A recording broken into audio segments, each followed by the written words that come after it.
Okay. We're here this evening. We have a meeting that was duly advertised for 6 p.m. We apologize for being a few minutes late due to some technical difficulties. And it's regarding an ordinance to adopt an administrative code governing ethics, conflicts of interest, personnel, bidding, borrowing, and financial policies as required by Section 541 of the Concord Township Home Rule Charter. I do have the proof of advertisement where this was advertised in the Delaware County Daily Times and Sunday Times on specific dates. I would assume, Mr. Donahue, would make this part of the record. You should. Okay, so if we want to pass that down there, Amanda. And Mr. Donahue, I think at this point I should turn it over to you, and we'll go from there. Certainly, this is an ordinance to adopt an administrative code governing ethics, conflicts of interest, personnel, bidding, borrowing, and financial policies as required by Section 5.01 of the Concord Township Home Rule Charter. Article 1 deals with Code of Ethics. Article 2, conflicts of interest. Article 3, personnel policy. Article 4, competitive bidding and procurement policy. Article 5, administrative structure and processes. Article 6, borrowing procedures. Article 7, classification of accounts. Article 8, tax collection procedures. Article 9, financial policies. And with that, the board has been provided with copies of this proposed ordinance. The ordinance has been duly advertised. Copies of the ordinance that were set online, also in the township building, and also with the newspaper that published the ad. So it's for the board's consideration. And as I said, this is required to comply with Section 501 of the Home Rule Charter that was enacted, I guess, a few years ago. Amanda, do you have anything you want to add to this? Because I know you were very involved in the preparation of this along with the solicitor. Sure. I just want to add that this is the last piece to the Home Rule Charter that needed to be completed. Once you have this adopted, the township will be going through a recodification process of all of our ordinances to line up and match all the new language that has to do with the Home Rule Charter, including words like council versus supervisors, and all the new laws in our sections will all be codified into one cohesive document. So this is your last piece of that puzzle to complete. Okay, and we, depending on what happens when we close this hearing, I guess we would need, we would probably act on this at the December meeting. You could if you chose to do so. If we choose to do so. Any other comments from any members of council? Yeah, I have a comment. I haven't looked at this in a while, but I just had a question when I see the word administrative code and the form that the public officials file each year. Is that somehow included in this legislation, or is that not addressed? That's not addressed here per se. That's a state requirement. You mean you're talking about your statement of financial interest? Yes, the one that we fill out every year. Yes, that is a state requirement. Many of, in fact, most of the provisions of Articles 1 through 2 are already covered by the state ethics. But this just emphasizes it, is a better way to put it, I guess. But no, your statement of financial interest is a state form required by the state. Well, it's not mentioned in this legislation. It's not.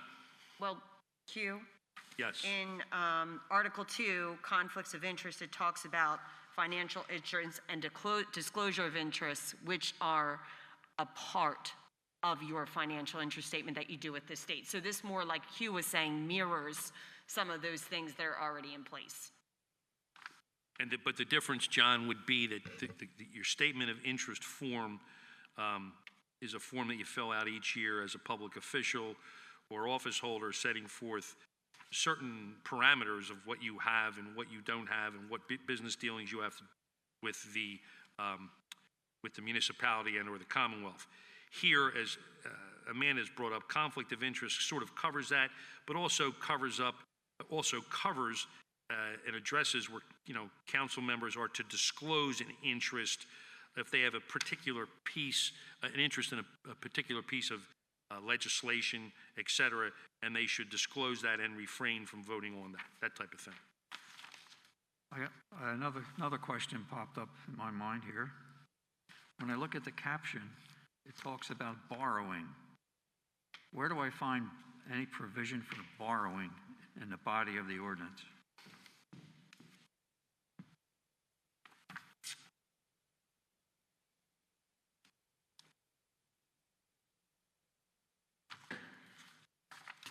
So that would be item number 6 on, the pages aren't numbered.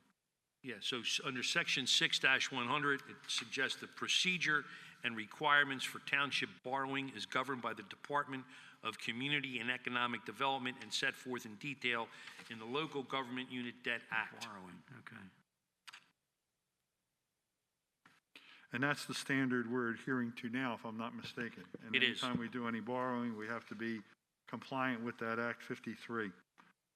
So it's basically reciting the policies that we've had in effect for God knows how long. So this refers to the Township of Concord borrowing something from someone else, as opposed to a board member borrowing a Yes. piece of equipment. Yes.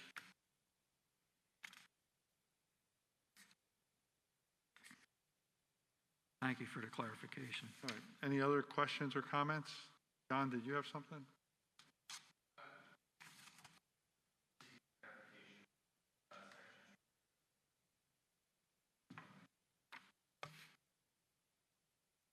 Okay.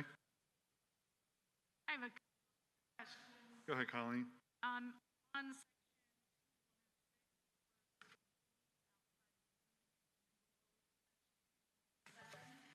talks about council members, and I just wanted to confirm whether or not council members were also considered. They are not. And then the next question I had was competitive bidding procurement policy. It says all contracts go out for competitive bidding. What is determined financial limit bidding of contracts? In other words, what's the threshold amount? Yes. I'll leave that to Amanda to answer at this point. She may be more familiar with it than I am. Yes, ma'am. The threshold, the amount? So the threshold is determined based on the Pennsylvania law? So would it help add in here that that's what bidding level is based on? Well, That it's based on the Pennsylvania?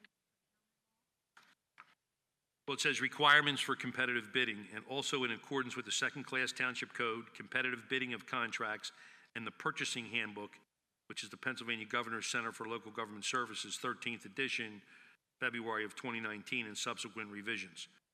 So those two areas or those two publications would be covering your bidding and procurement policies. And that's that amount annually published? Yes. Yes. Okay, got it. And then the last question I have is just on the Concord Township appointed. Last week at meeting, we appointed the Director of Public Works. And I didn't see that listed here, but it raised the question to me of which positions within the township employment get appointed, those that are hired by the.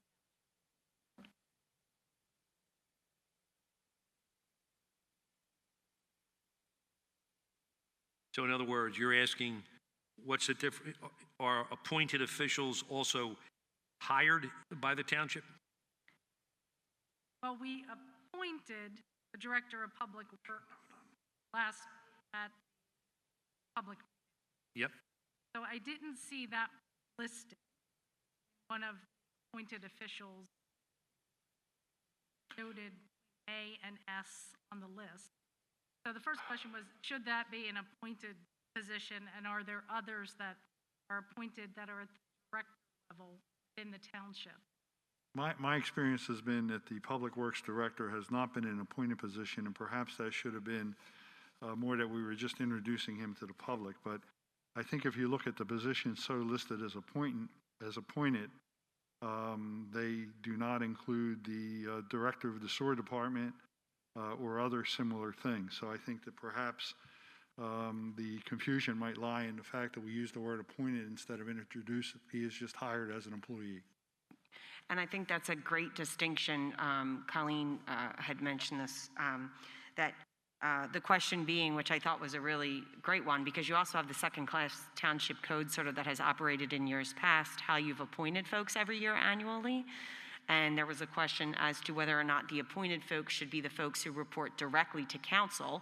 And Colleen, please correct me if I'm saying that wrong, but should it just be the township manager, tax collector, for example, who are directly appointed by you and report directly to you, and the rest are in the charter fall under my purview, and whether or not those folks should be appointed? And just so the record is clear, the Director of Public Works is an employee of the township. Not an appointed. Not an appointed position, correct. Just as the Director of the Sewer Department down at the plant is not an appointed position, he's an employee of the township. Any other questions? I have a question with regard to these appointed officials. Sometimes we've gotten questions around what can or should be bid out for appointment versus not. From a competitive standpoint, do we need any clarification in this? I'm looking at township engineer. Well, my thought is that at the reorganization meeting, we are required to appoint those people at that time. And I would think that part of the appointment process is us being happy with their work and their level of service. So yes, some of them we would bid out, but historically it's a level of service thing. We do not have to hire, as at least always Ms. Mike, I was taught that for the engineers and things of that nature, we don't have to give it to the lowest bidder. We have to give it to the person that we are most comfortable with their level of service, past performance, and their ability to respond to certain issues that might come up, for instance, as the traffic engineer, and their ability to respond to it. Specifically, I think if you refer to, Mr. Crossan, to Section 2.18 Solicitor and Section 2.19 Engineer of the Home Rule Charter, it indicates that council, by majority vote, shall appoint a township solicitor, and the same language pertains to the township engineer, to serve at the pleasure of council. Okay, thank you. With regard to these various appointed positions, and then is there any language in here, or does there need to be any language with regard to holding multiple positions? Like, is an individual, is any single individual or entity able to hold multiple of these appointed positions, or not? I think it looks fairly, this code is fairly silent on that. But one thing that comes to mind with Colleen's recent move onto council here, Colleen, in January, I believe we appointed her chair, vacancy board chair. She wasn't. Marge Frank was. Or was that okay? So, but that was just an example where I think in the past she had served in that capacity. Now she's on council. Do we need to say anything with regard to serving in multiple capacities, or not at this time? I actually believe the charter itself covers that outside Yeah, of the administrative code. Okay. I believe Section 2.04 prohibitions as it pertains to council covers what is prohibited. For instance, council can't hold another elective office. They can't serve as a township employee. They can't serve as a member of any township authority, board, or commission, except where membership on such a body by one or more council members is provided for in this charter. Be employer compensated by any individual or business serving as a contractor to the township or any township authority, board, or commission, or serve as a paid consultant of the township or any township authority, board, or commission. And in certain cases, perhaps it would be good for us to have someone serving both of these capacities. That may be what their expertise is as well. So Okay, sounds good. whether it's the electrical inspector and sewer engineer or something like that. Any other questions? Any questions from any members of the public regarding this ordinance? Let the record reflect there are no questions in that regard. Does any member of the public have any testimony indicating that the passage of this particular ordinance would pose as a threat to the public health, safety, or welfare of the community? Let the record reflect that there is no comment in that regard. Also, it's my understanding, Madam Manager, that there are no public comments that were sent to you via email or text, et cetera, with respect to this particular ordinance? No, there were not any public comments received for this ordinance hearing. Okay. So with that, Mr. Chairman and Mr. President, it's up to you to whether you're going to leave the record open or close the hearing. I would ask for a motion to close the record. So moved. I would ask for a second. All those in favor, please signify by saying aye. Aye. Let the record reflect that this hearing is closed, and it will be part of a future agenda. I would think probably the December agenda, but that would be advertised when the agenda goes out. And we can make any minor edits as necessary as brought up tonight. Okay. Right now, we're going to close this hearing. We have another hearing scheduled for 7 p.m. I think council has an executive session regarding some personnel issues. Yep, Correct? correct. We'll be back in here at 7.